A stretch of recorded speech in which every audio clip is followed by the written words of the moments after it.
Hello, this is Delphina here to let you know that Screen Tones has launched a Ko-fi.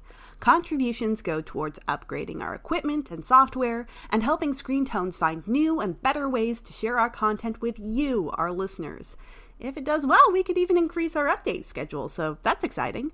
Go to ko-fi.com/screentonescast if you'd like to pledge, or share it around and help us spread the word.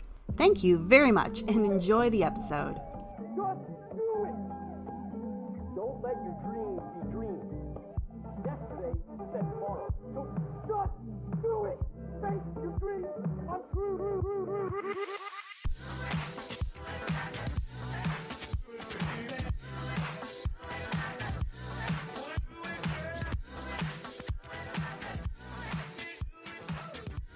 Hello, and welcome to Screen Tones, where we talk anything and everything webcomics. Today, we're going to be talking about these crazy events that happen sometimes when webcomic artists meet each other and their readers in real life. That's pretty wild. So we're going to be talking about convention. I am Rennie. I use she, they pronouns, and I make the webcomic Kate Blast. And I am Crispy. I use she, they pronouns, and I make the webcomic Ghost Junk Sickness. I'm Delphina. I use she, her pronouns, and I make the webcomic Somnolus. And I'm Verathane. I use she, they pronouns, and I make the webcomics Tiralt and Witchwood. So this is the beginning of a two-part episode special where we're going to be covering what it takes to table at a convention. So today's episode is talking about the basics from the perspective of webcomic artists. How do you find out about and decide which shows to go to?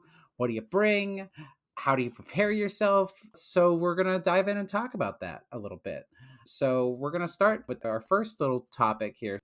What conventions and events have you found that work best for you guys when you're out and about? Well, let's kind of start with events that are in like a genre kind of area that are recommended or that you kind of find out. You know, when you're starting in a convention kind of land, I like to start kind of small, which is totally opposite. I didn't start small when I started, so wow, I didn't follow that. But anyway, you know, you kind of like look in your area, see what's happening so that you can cut costs on that. And also in your genre. So like, are you into like indie kind of work? Check out conventions and shows that feature more independent creators and stuff like that, like zines and whatnot. You know, that can really benefit from the sales that you make when you're in something specifically for you and the style that you have. You know, branching from that, do you have something like an anime style? Anime cons could be really, really good for you. So kind of branching out and going towards that, you know, taking your independent webcomic kind of work and, you know, being in that anime sea can actually help with that. One of my favorite conventions for stuff like indie work is actually TCAF, the Toronto Comics and Arts Festival, which was our first convention. And the fact that it features a lot and it's all heavy focused on independent artists and their creations really, really help, you know, you kind of in the scene with the comics and the content that you're creating. And also, depending on the kind of genre that you have, like whether it be sci-fi, maybe something that is a little fun with fantasy, you can do well in places like Fan Expo, which is like very fan content oriented and stuff like that. So really depending on the genre of your art or comic, you might find adjacent things like horror shows, anime shows like I mentioned, zine fests, and other things like that to explore too. I really appreciate how you said you didn't start small. I feel like I had these grand delusions of like how many things I was going to sell and I was just ready to go. It's interesting because one of my first conventions was this little tiny thing that my friend from high school was running at like the county fairgrounds or something like that. There was like practically nobody there, and I thought it was going to be a lot bigger because she gave me like a 10 by 10 booth for free. Oh my goodness. And like, but it was so dead that people kept leaving, so I'm just like trying to expand out. But it was my very first convention, so I had no stuff. So but it was good because it was low pressure for sure. But to that point, like Events that don't cost a lot are good to start out with, especially if you don't know how much you can make yet, because convention costs can add up very quickly. These days, expect to pay at least $100 a day. Sometimes it's like $200 a day at a mid-size or a large convention. There are smaller ones, library cons or street fairs or something like that, that might be a little less pricey. But yeah, look around, see what your options are. If you're just starting out, you're going to be hearing about a lot of things like in San Diego or New York Comic Con or someone in Chicago. C2E2? Yeah, C2E2, thank you. Yeah, there's some big names that people throw around when they talk about conventions, and you might think, oh, I need to go to those because those are the big things. And you don't. You don't actually. Look around for stuff that's close to your home. Go to a convention and ask local artists, like, hey, what conventions are around here? What do you go to? What do you recommend? Or maybe there's some friends or family on the other side of the country who are like, hey, you live in Seattle and I haven't seen you in a while. Would you mind like putting me up for a couple nights? They have a guest room or a couch or something. I've crashed so many couches. Oh my gosh. But yeah, because then you don't have to pay for the hotel part. Hotels add up so fast. If you can cut down on the transportation costs, that's a good idea too. So if you can find things that you don't have to fly to, that's always nice. Or if you do want to go to one of these larger shows, find somebody that you can split the table with. Maybe there's another artist who wants to go and maybe doesn't have a lot of stuff. That's a really good option if you're just starting out. Because sometimes you don't need a full table, sometimes you only need a half table.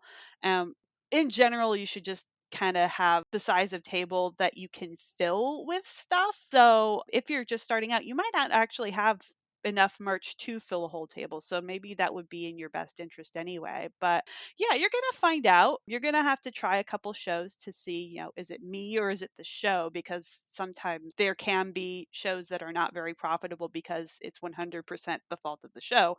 But once you start getting that litmus test of how much you can generally make at a show, then you can make some more decisions around that. Yeah. The other thing that's important when it comes to deciding what events are the best to go to is which ones you can get into, because the scene has gotten extremely competitive lately. It wasn't necessarily always difficult, and some shows are easier to get into than others. The first convention that I ever went to, I only tabled at it because my university's anime club was already planning a trip there. And 1 week before we left, I learned that the con was still accepting applications for new tables and that the tables were only $25. So I was like, I'm going to do this. Those days are sadly gone. A lot of conventions will get like hundreds of applications. So they've found different ways of filtering like which applicants they're going to offer tables to. Some of them remain first come, first served. Some will have a randomized lottery. Some will be fully juried. Depending on how they do their selection, their application window, like how long they spend taking new applications, can vary greatly. There are some shows that might open their applications and then close them 3 seconds later because they immediately got like 1,000. Shows that have juried artist alleys or that use a lottery to determine things might leave it open for a good couple of months. So you'll have plenty of chances to send in your application. But no matter what kind of selection method they use, it's always a good idea to keep an eye on the social media or the website of the conventions that you're interested in going to, or sign up for their mailing lists so you'll be notified when they open. And if you prepare the materials that you are going to need to send for the application in advance, it's a good idea because, I mean, in addition to okay, give them your name and your email address. Some conventions will also want a link to your website. They might want samples of your artwork. They might want a bio, like a little short description of like, here's who I am, where I live, and what I do. And some places might want like an itemized breakdown of like what categories of things you're going to be selling at your table, because maybe you're selling prints and stickers, and some shows like to separate artists who are creating 3D content, like sculptures and stuff like that. So they'll want like a breakdown of what things you're going to put on your table. There's another thing that can be important sometimes. Some regions will require vendors to have a selling permit, basically, for tax purposes. Not every region requires this, but it's a good idea just to read through what is needed in advance so that you're ready for anything that they're going to ask of you. Yeah, that's so important to consider. Though I think one of the questions that we get a lot is, in order to, get into conventions, you need to apply. In order to apply, you need to hear about the convention. You need to know that this convention exists. So how do you find conventions that you can actually go to and apply for? It's kind of all over the place depending on where you live and what your area kind of coverage is. But to answer for my part is that I found out about TCAF from my grandmother who reads the paper all the time. And she's just like, "What's this? You should go for it." And I'm like, "Sure, I guess." um, Oh my You have the and god. coolest it grandma. and it kind of evolves from there. One of the biggest staples I will say is community helps a lot. So when you're in an artist community or something like that, or a Discord or something, sometimes they do have resource channels or people talk about their local conventions, and you can get some hookups that way for sure. Yeah, like that first con that I went to, I literally heard about because of the anime club that was like, we're going to this now. Sometimes you'll hear about a big show on social media because the artists that you follow are attending it and they'll Hmm. post about it. And when you see that, you can go to that website and join the mailing list so that you're kind of in the loop for things. But aside from that, some areas also have like networks of tabling artists. There's one in Canada, I think it's like convention artists or anime artist alley conventions. Like there's like Facebook groups and things like that. That once you start digging, you can sometimes find some of these places are kind of closed, like you need to be invited by a member or be approved to gain access to it, but they can be a useful way of learning about these things. My favorite Facebook group that I'm in for conventions is called Let's Do All the Conventions and Take Over the World. I think that's beautiful. They're mostly in the Los Angeles area, but there's some people who kind of like branch out, and it is one of those closed groups, like you said. But yeah, they're really good and really diligent about kind of talking about the shows in the area, even the little shows, and doing a follow up post to say, "So, how'd everybody Yeah. do?" That can really help, like, figure out, Hmm. oh, yeah, this is worth it, or maybe this is not worth it. Oh yeah, that's definitely saved my bacon when other creators kind of talk about like their experience being like, yeah, this convention was XYZ and this has happened and stuff like that, and you know where to engage or where to avoid from there. And it's very important just to kind of be in the know with that. So definitely join those groups for conventions. Awesome. So now you're preparing. You've gotten into a convention or two or three, and you're trying to prepare everything mentally and physically for going to these conventions. And when you go, you're there to sell stuff. So when you're preparing, what kinds of products are you preparing for the event ahead of time? So when I started at my little fairground convention, I did some like fan art postcards. I was throwing all kinds of stuff against the wall to try to figure out what I wanted to do. And the thing that actually got the most attention at my first convention wasn't any of the products that I had. It was a little sign that I drew for myself at the show that said, Optimist Prime says, have a nice day. And I drew a little like transformer guy on there that was smiling. And like for some reason people were like, "Oh, that's really cute. Oh, I get the pun Optimist Prime." So that's what I kind of started with. I started with puns after that because people were responding to that. And so that just kind of talks to the like you have to kind of find your own style and taste. There's some artists that make really big illustrations that might be very good poster print sorts of things. Or if you're into anime or popular fandoms and you really love drawing fan art, you can find things that are similar to your comic work and kind of go that direction. But like I said, I don't actually do like a lot of heavy illustration myself. I have a lot of things that are quippy one-liners. There are a couple of things that went viral on Tumblr for me that I kind of went in a D&D direction with. So I have some D&D jokey stickers and medals and buttons. I think some of the popular products out there, prints are very popular and they're cheap to make, so that's always nice. Stickers are everywhere. Charms are pretty good. Pins, I have a button maker for pins, and so I can try a lot of different stuff that way. I love my button maker.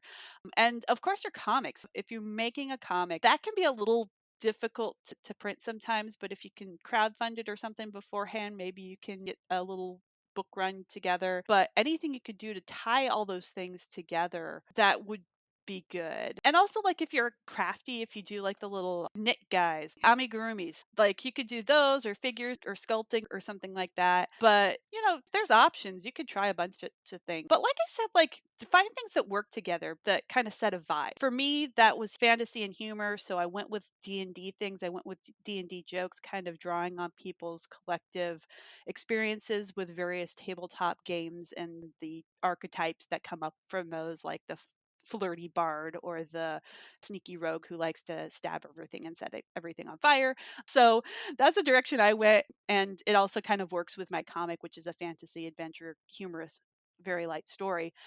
But if you have horror stuff or superhero stuff, you could definitely go that direction. If you target a certain age range, if you do kind of NSFW stuff versus all ages stuff, make sure your products all kind of fall in line with that. I've also seen people who just specialize in one type of product, like print people will mostly just do only prints, and you'll just walls of prints of various sizes, and that's a good idea. You could also go for a theme. I've seen people who are just like, oh, here's things all related to boba, or there's a one guy at a show that I went to, and he did like fandom carvings on pumpkins, on like fake foam pumpkins. That Oh was like my his god, entire table. that's really So cool.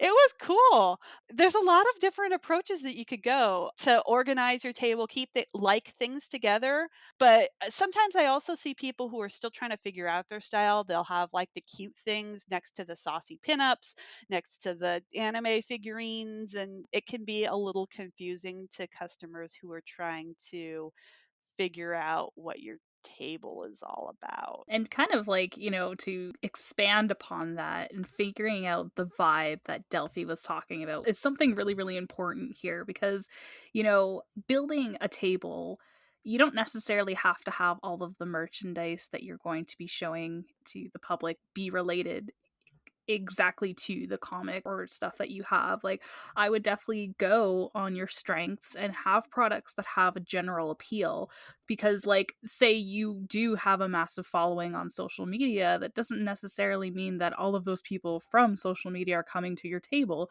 because conventions have a completely different, like, it's a different world, meeting people in real life and seeing that, maybe some of them haven't even thought about webcomics or don't even know what webcomics are, and get something that can draw them to the table. And having something general is just really, really good to kind of sink them in. And general, I mean in an aesthetic way. So what aesthetics does your work reflect? So for my comic specifically, it is sci-fi, it is grungy.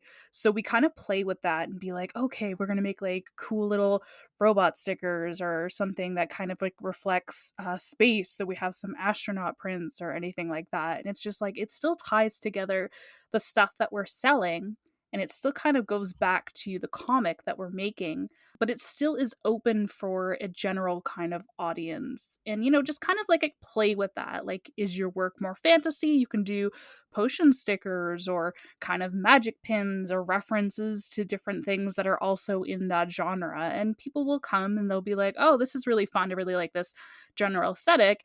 And then look to your work, your comic, and they're like, oh, this is cool. Like, this brought me here, but now I'm here. You can talk about your comic and kind of expand upon that. So it's just really, really good to have a general interest products that doesn't require much explanation, but, does the job to kind of hook people in. I think that was one of my biggest regrets with starting with that Transformer thing, was because everybody wanted me to draw robots after that. I'm like, oh, this was a mistake.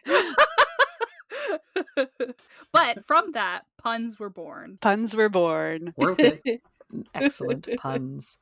The third point about what kind of products should I prepare is kind of a very basic. Try to focus on things that are cheap or easy to make that are kind of within reach for you as a creator.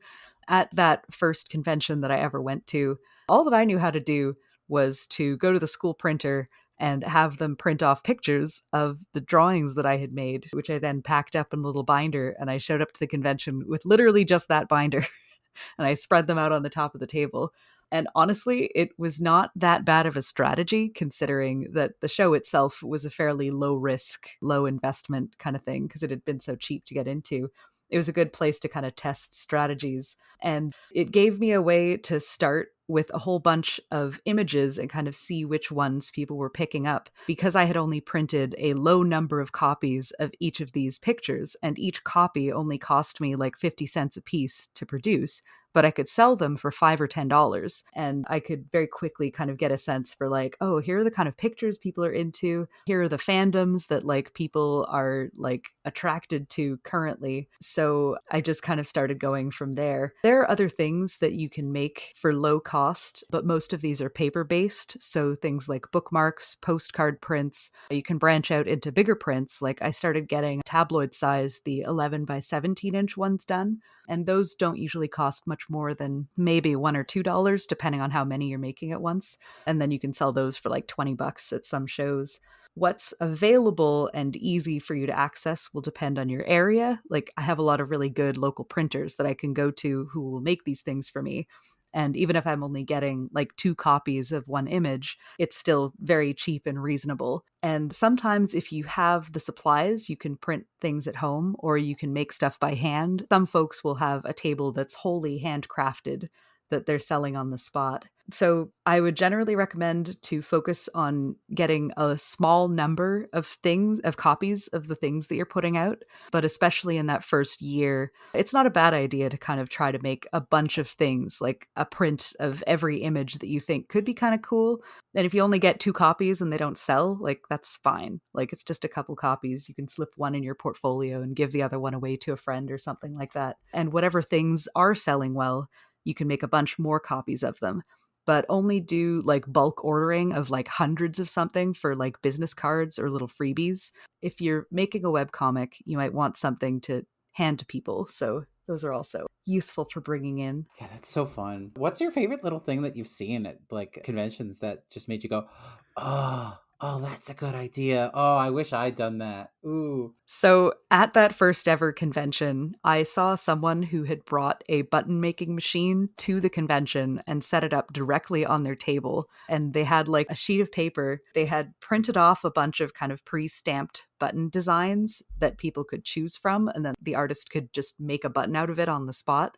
But they also had just printer paper and they could draw a picture of the right size and make a button Oh, of it like God. right there at the convention, so people could get like, oh, draw my OC, and then you get a button of it, like, and Oh a my couple hours God. later. It was pretty genius. Yeah, I've been next to someone with like who had one of those, like a little tiny button machine, and like there were little baby commissions. It was so cute. That's so cool.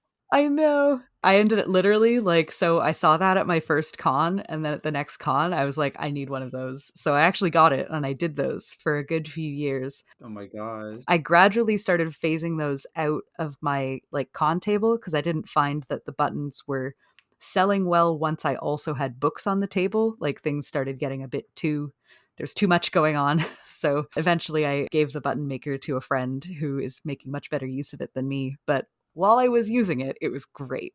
Yeah, that's really cool. That's so fun. I know button makers aren't cheap either, so. No. I had gone splitsies on it with that friend, so Oh, it cut the good. costs Yeah. of it. So As for me, one thing that always gets me all excited is when people fully lean into the aesthetic of their table that they have. I remember specifically seeing someone who had like fantasy kind of books, and their whole stall was like, decorated in leaves and forestry. They had glimmer lights, and it was just like a walk into a little world. into their little booth that they had. And it was really, really cool to see how far they leaned into that aesthetic. Not to say that when people start out their conventions, you should do that. That is definitely something that, you know, when you're comfortable enough at conventions to carry that stuff around. But it 100% makes for such an impact when you're walking and seeing all these tables lined up. And then in the middle, there's like a freaking fairy forest realness. And it's just like, oh, heck, I'm going there. I think there's like a waterfall. I don't know. I love it. And the vibe is there. And they definitely sold me on that. Oh my gosh. Yeah, I was next to somebody who had like a Legend of Zelda table at Oh, one show, and they had like the pointy ears. They were dressed like a oh Link my of Oh my some God. sort, gosh. and they were selling rupee necklaces and loose rupees and little fairies in bottles. They had everything locked down to this whole Zelda aesthetic. I was very impressed. I'm not sure how they did because like at the end of the day, I don't know if they had like artsy things or just kind of like trinkets and things, but it looked impressive for sure. So fun. Oh my gosh. Yeah. The other one that I really loved was I was at a very slow convention one year. And sometimes those are good because like it gives you a chance to check out other people's stuff because there's nobody else there. So you could just kind of wander around. And this one guy was probably the most profitable vendor at this show because he was doing commissions where he would draw you as a sloth. And it was just so random. Like, I do need to know what I look like as a sloth. Oh my gosh! And that was his whole shtick. Like he would just draw you as a sloth. So, okay, I love it. Oh my God. Now I'm curious what I look like as a sloth. Guess you'll have to find them, Crispy. Oh, all right. On my way to California, I guess. Go to drawmeasasloth.com. Yeah. Oh my gosh. Don't actually do that. I have no idea what's there. Could be a virus. Don't do We are not sponsored by Drive By a Sloth. Oh my gosh. But like with those little bits there, like there's a lot more to tabling than just the merch. Like there's like the cool table designs, there's eye catches, there's ways to bring people in. So when you're thinking about things that are just other than merch, how do you prepare for that? So, something else that is important at conventions to have on hand is a way to take money from people. Because if you're exhibiting as an artist, the idea is you have things to sell and you need to be able to accept that cash. So, you'll want a secure place to put that cash that people are giving you. Some people will use those big, like the metal cash boxes with the lids and all the slots and everything. I've always found those a bit intense, and also they look like cash boxes. And I've heard stories about people stealing them from under tables at conventions, unfortunately. So, my personal advice would be to kind of lean more towards getting something you can wear on your person, like a pouch. Some people will use like an envelope that they put the money into. The less it looks like money, the better. And just keep it like close by, like in your pocket or like on your body in a backpack, and don't let it out of sight. Whenever you leave your table, if you can take it with you, that would be a good idea. Another thing you'll want is to bring a float of money to the convention. This is just like maybe about $30 to $40 in small bills, like $5 or $10 bills, because there'll always be that, like the first person who shows up at the convention is going to buy something that's worth $7 and hand you a 20, and you'll have to break that. So you'll just want to be able to make that change right away. Because I'm in Canada and we use coins for $1 and $2 denominations, I usually try to bring about $10 worth of change and then a bunch of small bills. Something that has been a trend that's accelerating these days is people using credit cards or debit cards to pay for things at conventions. So having a way to take those transactions is a really good idea. There's some apps that you can sign up for. The one that I use is Square, but I think PayPal and SumUp also have options available. What you need is a phone, hopefully with data, or if you have access to like Wi-Fi at the venue, that's ideal.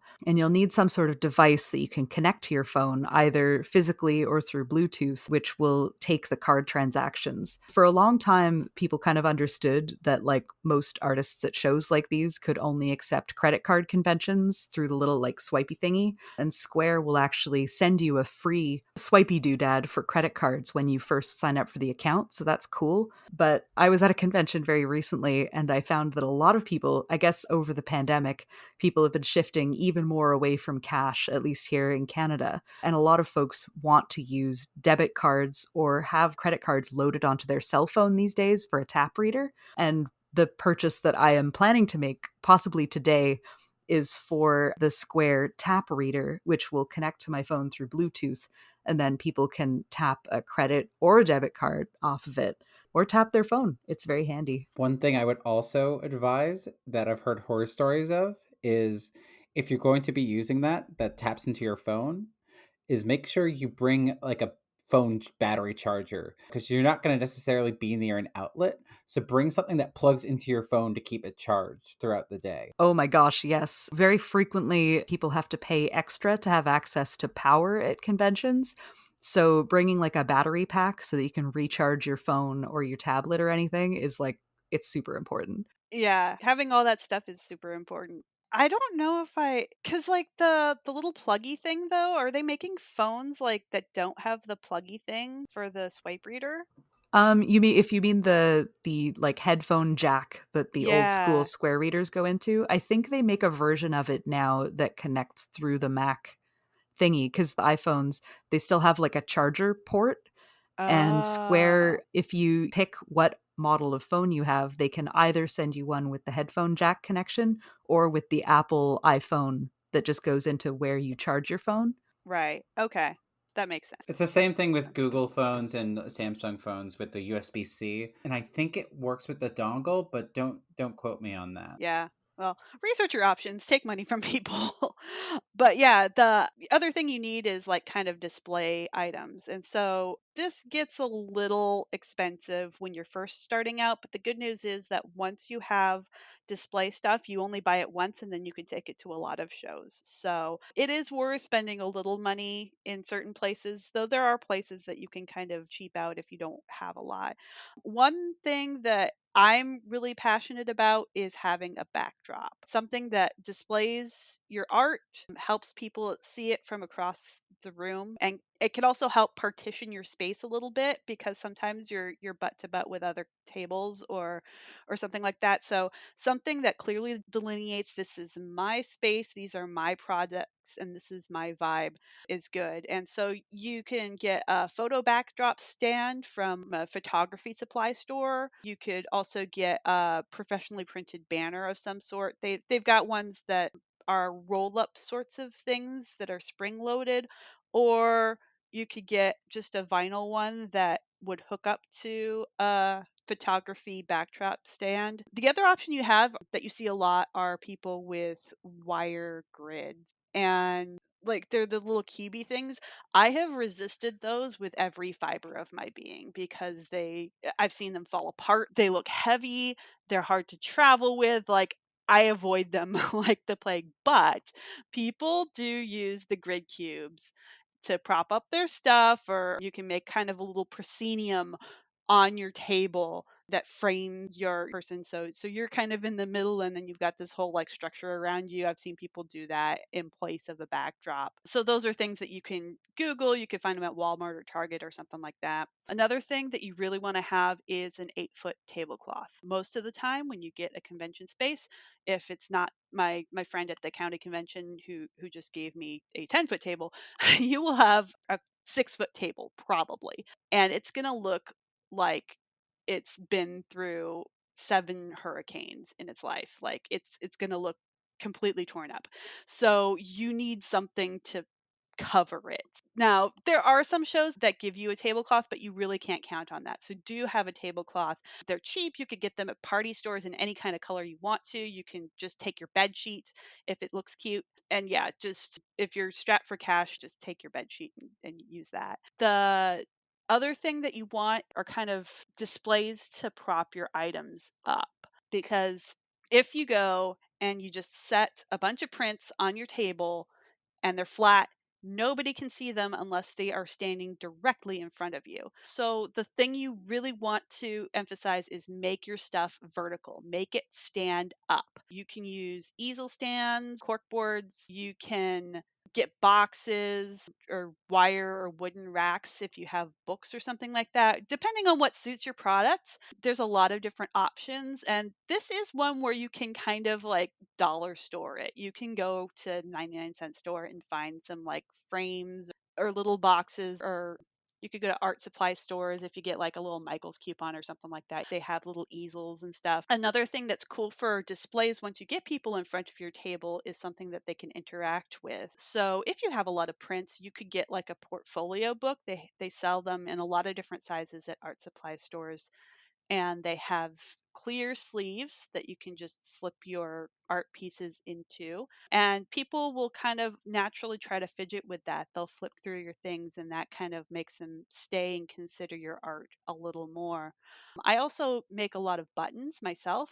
So I have little button bins. I like to just throw them all into a very shallow box and let people fish through them. And people have a lot of fun just kind of picking things out. You do have to watch for children because a lot of children like grab anything within their range. So you might have some losses there unless you're watching like a hawk. But just yeah, just things that people can flip around or spin or something like that to see your stuff. Not only does it make it more visible, but it makes it more engaging for them, and that's the name of the game. And then also just having price signage, having clear pricing on your table will help people not have to ask about every single product. You can print signs at home. Even if you do that, I would still bring some like post-its or some stiff paper and some Sharpies and tape. Really, the Sharpies and the tape are going to come in handy no matter what, and scissors, just to give yourself the ability to make signs on the fly just in case you want to change prices or do a special or experiment with something that's not selling. I've seen people do like the little whiteboards or the chalkboards and make a little menu if your prices are pretty consistent for like prints versus charms versus buttons. That's also something that can be, you don't have to spend a lot of money. Just go to any kind of office supply store and get some stuff. But yeah, the scissors and the paper and working Sharpies, those will save your butt. I want to just put some more emphasis on these Sharpies, on the fact that some people will be asking you to sign your prints that you have. And because you like extravagance, you're like, I'm printing my stuff on glossy paper. And like a fool, you don't bring something that dries quick and applies to said glossy paper, and the whole signature just wipes off. So, definitely to avoid that, bring something permanent that can dry super fast. And then also bring a different kind of pen that doesn't bleed through, because sometimes if you sign in your books, you don't want it to bleed through the paper too. So just be a little cautious of the kinds of paper that you might be putting pens to. What are your opinions on metallic Sharpies? I like them. They dry fast. They're kind of like paint, so they do take a little bit longer, but some people like to pair it with the aesthetics that they have, and it can actually add to the piece that they're buying. So I don't want to be like never use Sharpies necessarily, because they can be very useful for some things, but I do want to be a little cautious about using Sharpies when it comes to inside books and things like that, because they do yellow and they can bleed into paper. So if you're signing on the inside of a book or on something that's not coated, you might want to look for a different type of permanent marker that is not a Sharpie, because it can discolor and yeah. Ripperoni. Not even necessarily about bleeding, just like it starts getting this nasty like yellow oily thing that comes out away from it, and it can soak through multiple sheets of paper over years. So I try to avoid Sharpies personally. That's gross. Ugh. Yeah. Yeah, I actually have Ew. microns. They seem to work okay, and I just I have slick paper, so I do the little right before I give it to them, and hopefully it dries real fast. But I don't know about the metallic things though. I think you have to have like something with a dark background for that to show up. If you have lighter stuff, it's not going to show up as well. So, I would just yeah, bring both. bring both. Why not both? Yeah, yeah. Because it definitely can add to the aesthetic. Like some people have like these gorgeous pieces and they add like that metallic marker and stuff like that. And I'm just like, oh, you person, you. Oh, goodness. definitely have some few prints that have that.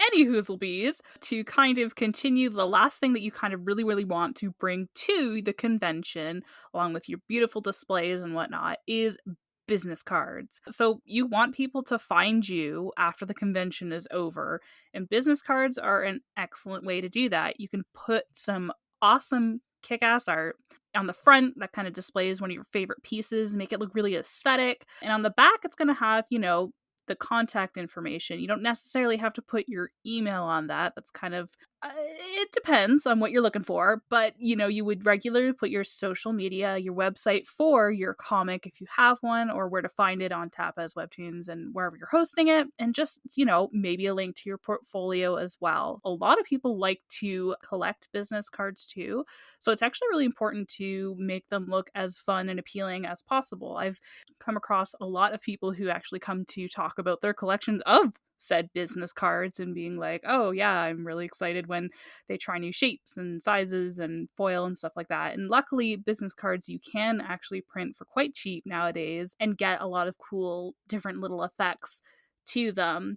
We have the blog for our podcast that actually has a whole list of printers that would definitely help after listening to this episode. Definitely check it out. We're going to put that link in there for as well. But yes, another thing about business cards is to not only print them, but bookmarks can work the same way too. And again, they can come just as cheap, maybe a little bit more expensive, but they're also versatile in that they can be used if this person buys a book from you too. So, people really like these things that are useful to collect. And yeah, another thing that I do want to say is that we've personally run out of business cards. And because they're a free item and people want to check you out and blah, blah, blah, blah, I would definitely emphasize making a sign that people can take a picture of where they can find you and stuff like that. I've definitely have to do that in the past, and it's saved my bacon when we've embarrassingly ran out of business cards. So definitely have that as a backup in case that happens. And it's a very busy con and you're like, oh Neptune. You all went over sort of a lot of the things that you like to bring to conventions that sort of make your life easier. What shouldn't you bring that will definitely make your life a lot harder or not help you at all? This one time, people think that it's cool to bring music. You don't want to be Oh my playing God. That music annoys at a the crap convention. out of me.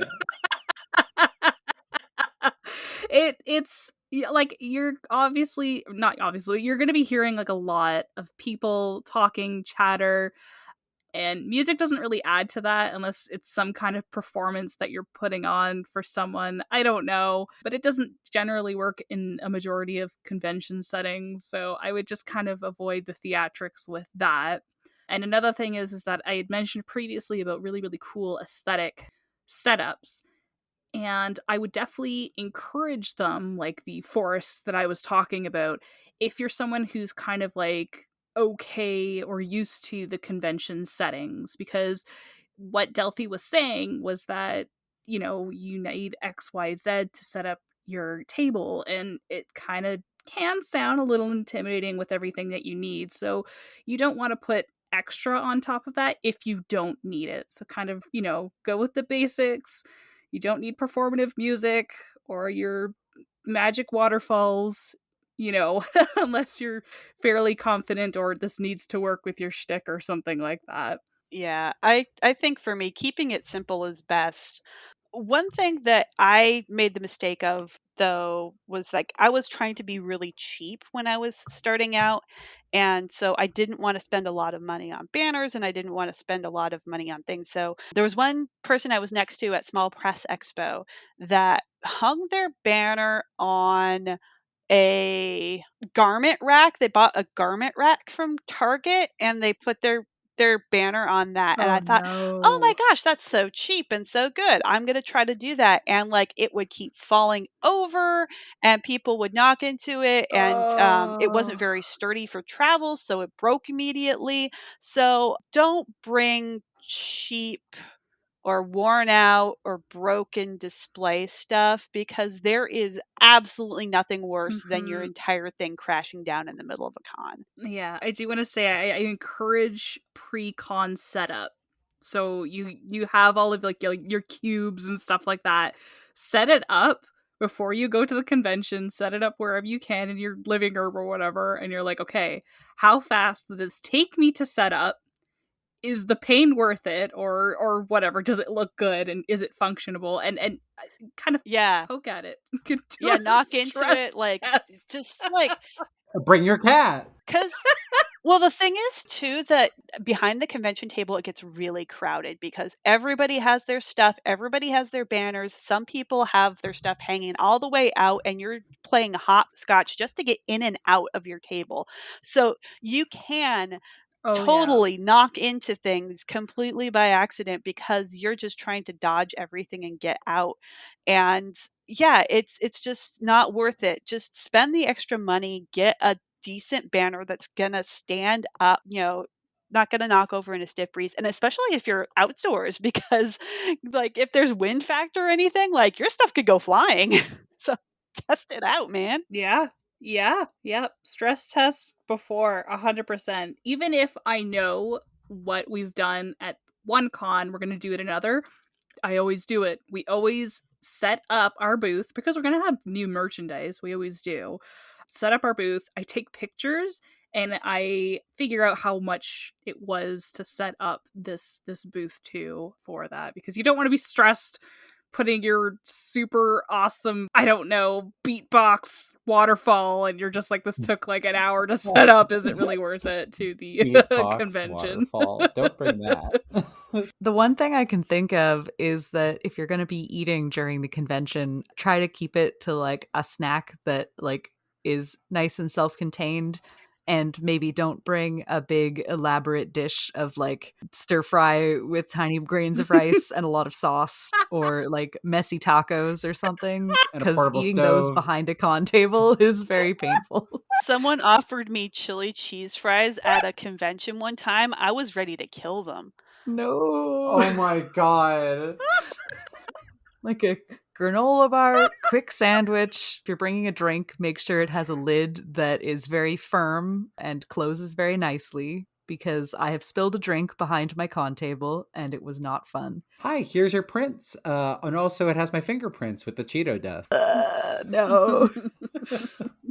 Oh, so now you're in the thick of it. The convention's going and doors have opened and people have started coming in. What do you expect when you're in that moment of, okay, we're here, it started, now what? So you're in the con jungle and you're smiling for 10 plus hours a day. Your cheeks are going to hurt so much.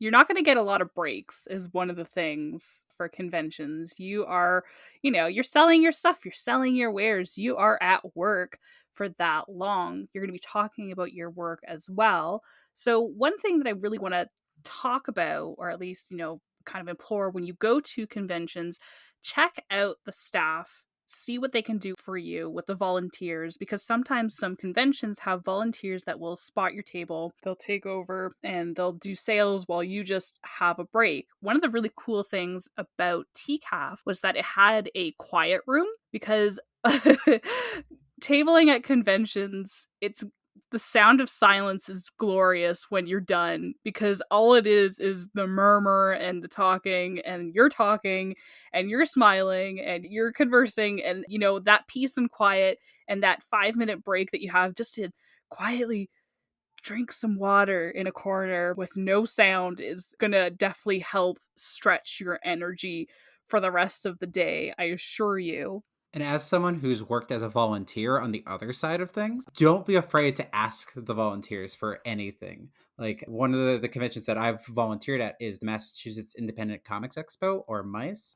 And they have these volunteers called happiness officers, where their sole job is to make sure the people at the tables are happy. And whether that means spotting your table, like you said, or if you need to go to the bathroom, or if you want them to go to the back room and get you that apple that you saw earlier, that's what they're there for. So do not be afraid to approach any volunteer. And the volunteers are there because they love the work. They love being there. So they're there to help you be there. Yeah, so definitely, seek it out and check out what the kind of help is available for people who are tabling there, as well as accessibility too. So if you're someone who needs certain places to go when you need to use the washroom, when you need to take a break, when you need to leave the building, kind of scope out the building when you can, if you can, to really, really help. Because again, you're not going to get a lot of breaks.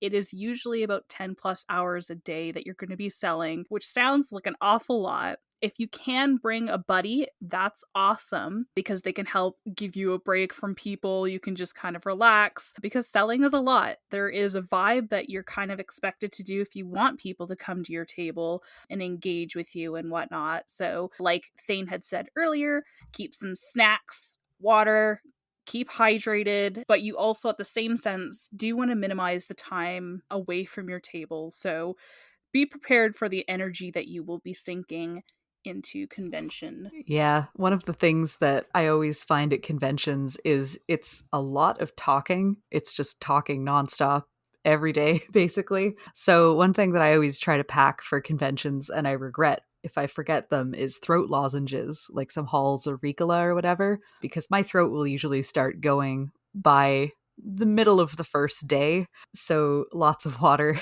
is great. Something that I find tends to happen because each person who's running into your table is probably seeing it for the first time ever. You might find yourself answering a lot of the same questions. So building up kind of a stock of phrases to answer the questions that people might have, like a lot of, is it okay if I pick this up? Or who is this character in a print?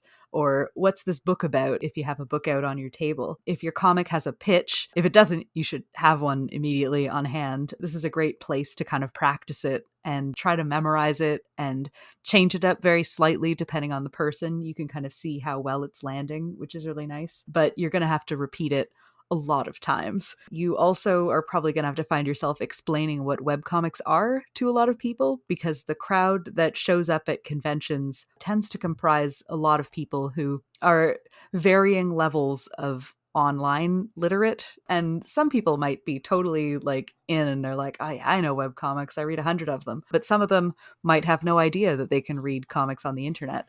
So kind of telling them like a bit about your work and then a bit about like how they can read your work and like the general idea of like accessing it through the internet. Yeah, just kind of having those stock phrases on hand is really good. Well, I think too that some people, like, even if you tell them and stuff, they won't want to go online to read your book. I think it's just really important to have some kind of physical manifestation of your comic.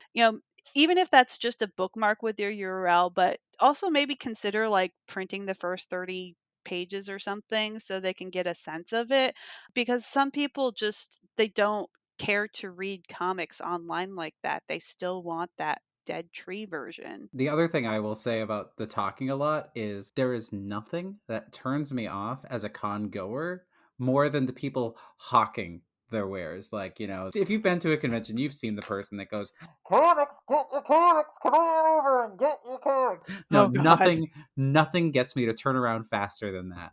So do not do that. I also cringe out of my chair if I'm beside that person at a convention. Like, just watching the people making like a wide arc around our whole section and being like, no. Yeah, absolutely. But I think too, it's just such an interesting environment. Like Crispy was saying, it's like a whole other world. And if you only have the experience with like being online or promoting your comic online, or maybe you have an online store, that's a lot harder actually than conventions. Conventions can be surprisingly easy to talk to people about your comic and also sell things. Like there's a lot of things that I've tried to sell online. I push them and stuff and hardly anybody buys them, but on convention tables they do great. And I think there's something to do with shipping, maybe just being able to see the thing in their hands, but also the fact that whoever comes to this convention has already spent like 50 bucks or something to get a badge.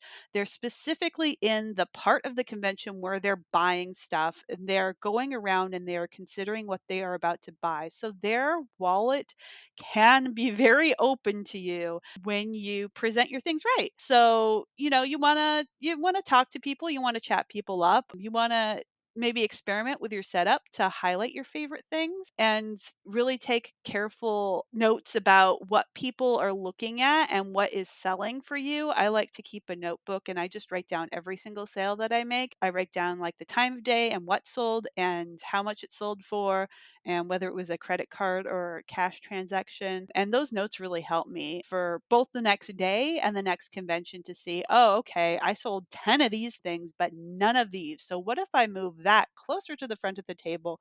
Will that make a difference? It's just all about experimentation. You learn so much from seeing how people interact. And it's a lot of fun for me. It's so much fun to just see what resonates with people. And without conventions, I wouldn't have stumbled upon the Optimus Prime stuff. I wouldn't have stumbled upon the D&D stuff. There's just so much they can teach you if you take notes and you pay attention. And another thing that's really, really cool about conventions at the end of the day is that, you do make connections at the convention. You do make these, new, not necessarily friends or could be friends because it is a journey to go through these couple of days of selling. But you do make these acquaintances, you make these impressions on people, and even meeting people in real life who know your work, who don't exist on social media. It's really eye-opening to see how people interact with your work in such a, like real way. I love that part of conventions. I love meeting other artists. I always talk to the whoever's got the tables on either side of me kind of throughout the con, and we'll kind of go around whenever I have the chance to leave my table and just kind of see who else is out there. It's nice because it kind of really makes the scene feel alive. Like you realize also that your peers are like real people that you can hang out with and offer to grab coffee for and stuff like that. And then at the end of the convention, sometimes people are even willing to trade stuff, like from leftover wares, which is a lot of fun. You can get some neat little other things in exchange for a print or whatever. I love trading. I also just love like being able to meet somebody who's doing something completely different from me because I feel like online I'm in this bubble of just other comic artists, but there's Mhm. so many people doing so many cool things out there and you'll remember your table neighbors from former conventions. If you go to a lot of conventions, there's like the guy who makes leather stuff that I always see. There's like the girl who draws Loki sexy that I always see. And like I remember them every single time and we say hello every single time we chat and stuff. It's just such a supportive environment. And what breaks my heart about when people come with their friends or maybe somebody who's their booth buddy or whatever and they sit there and they just talk to them all show. And it's like, "Oh my gosh, you're missing out. You're just talking to a person you already know when there's so many cool people here." So, really make the effort Mhm. just at the beginning of the convention, introduce yourself to your table neighbors on either side. Say, "Hi, I'm here. If you ever need to take a break or go to the bathroom, just let me know. I'll be happy to watch your stuff." And you could just make a lot of friends that way. And during the slow times, you could kind of say, "Oh, hey, so what's your deal? Where are you from, or whatever." And just the support there is awesome. Yeah. And I love at the end of the day, Thane was talking about the trades that you do and stuff like that. And we were switching, my table mate and I were switching merchandise with books and stuff and ended up getting fan art in different ways, or they became a fan or I became a fan of their work. And it's just really, really cool because it is a different world, and putting yourself in that place can seem stressful at the beginning because there is a lot of work that goes into this. But most of the time, I finish conventions, I do leave with quite like a sense of elation. I am quite excited, and it is worth it in the end.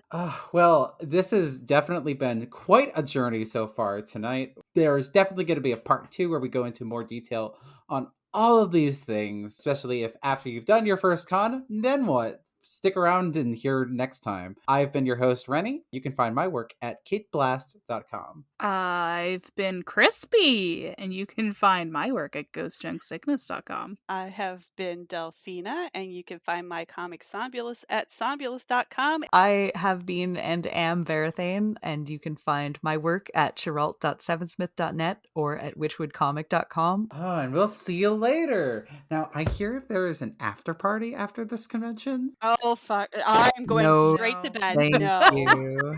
I'm good. Oh my gosh. Oh, you know what? I love that, like, you know, if you do manage to get like a hotel, because like I kind of have one. Thank you for listening to Screen Tones, a webcomic podcast. Want to know some other ways to support us? Check out our Ko-fi at ko-fi.com/screentonescast, where your support will help us create more episodes, reach cool extra bonus goals, and keep us talking about anything and everything webcomics.